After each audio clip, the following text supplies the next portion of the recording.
Congress is back and the storm is already raging. A ticking clock to a shutdown, Trump's nominees in limbo and Senate rules on the brink of change. On Capitol Hill, crime crackdowns collide with the explosive fallout of the Epstein files, threatening to shake Washington to its core. This fall, the battle isn't just about budgets. It's about power, transparency, and whether Congress can still govern at all.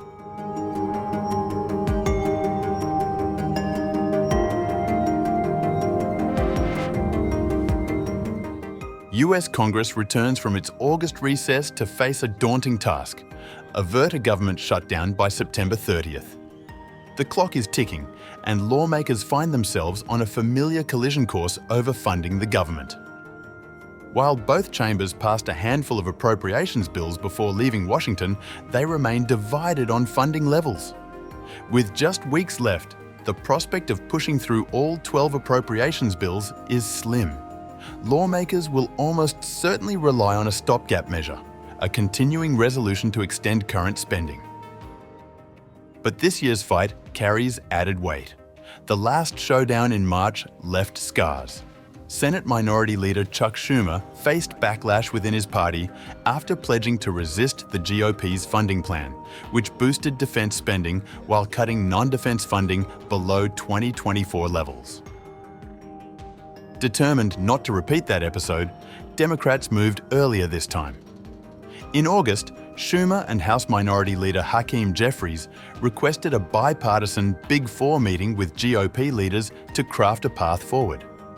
In their letter to Senate Majority Leader John Thune and House Speaker Mike Johnson, they warned, "It is clear that the Trump administration and many within your party are preparing to go it alone and continue to legislate on a solely Republican basis." Yet their call failed to jumpstart bipartisan negotiations. President Donald Trump, when asked about meeting Democratic leaders, dismissed it.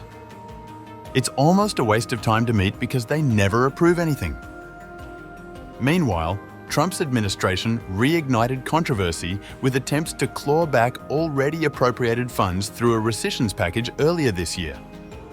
The White House escalated the battle last week with a $5 billion pocket rescission targeting foreign aid, a rare maneuver allowing unilateral rescission.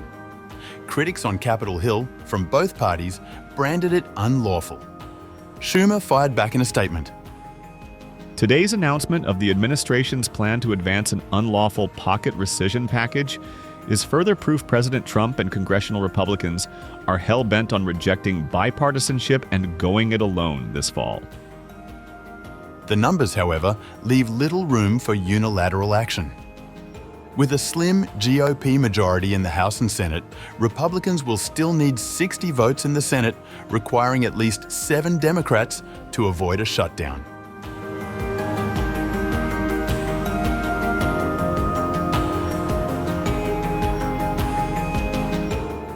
While government funding dominates the headlines, another fight brews in the Senate: the confirmation of Trump's nominees.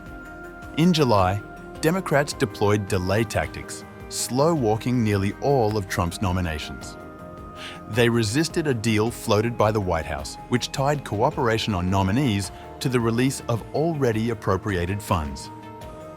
Schumer declared before recess, Donald Trump tried to bully us, go around us, threaten us, call us names, but he got nothing, and he walked away with his tail between his legs. Trump countered, branding Democratic demands egregious and unprecedented. With no deal in sight, Republicans are preparing to alter Senate rules to speed up confirmations. Senator John Barrasso, the GOP's number 2 in the chamber, argued in a recent op-ed, "It's time to change Senate confirmation rules. Senate Republicans are determined to confirm Mr. Trump's qualified nominees one way or another." Such moves could mirror past reforms, reducing debate times and lowering voting thresholds. But Democrats warn that altering Senate procedure could erode institutional safeguards. The urgency is clear. Trump has several high-profile nominees awaiting confirmation. E.J. Antoni, for Bureau of Labor Statistics Commissioner, nominated after Trump fired the previous BLS chief over a disappointing July jobs report.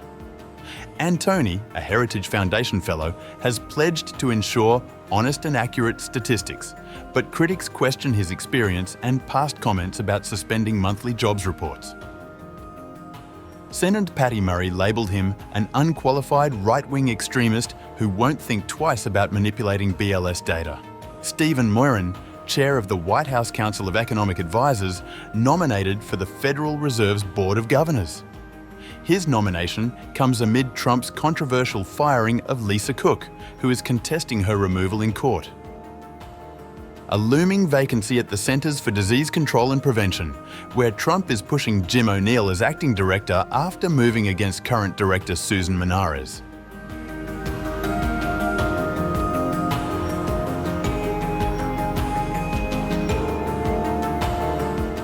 Beyond funding and nominations, lawmakers return to a crowded docket with crime legislation and the Jeffrey Epstein files dominating headlines. On August 11th, Trump signed an executive order extending federal control over Washington, D.C.'s police force and deploying the National Guard to assist with law enforcement.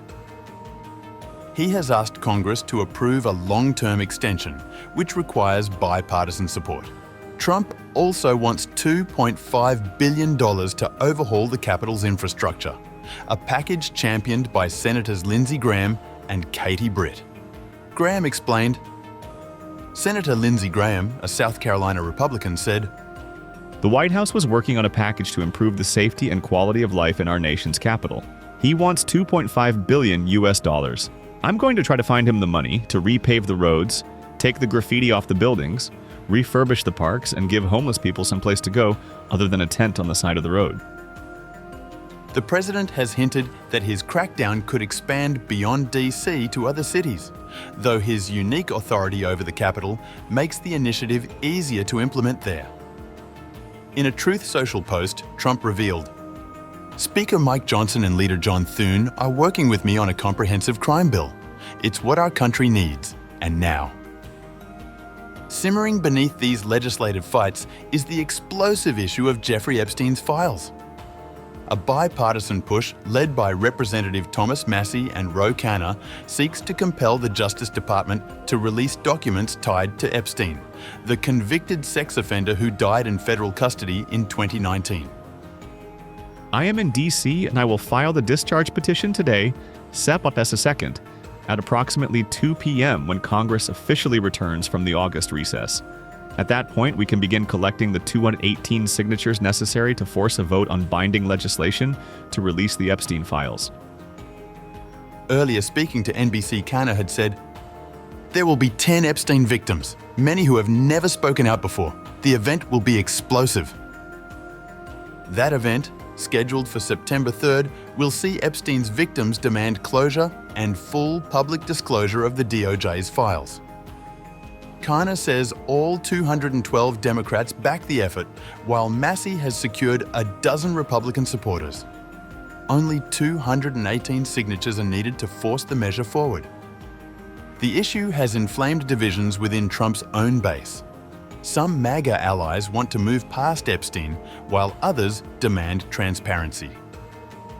Meanwhile, the House Oversight Committee has already subpoenaed Epstein's estate and plans to release DOJ records after redactions.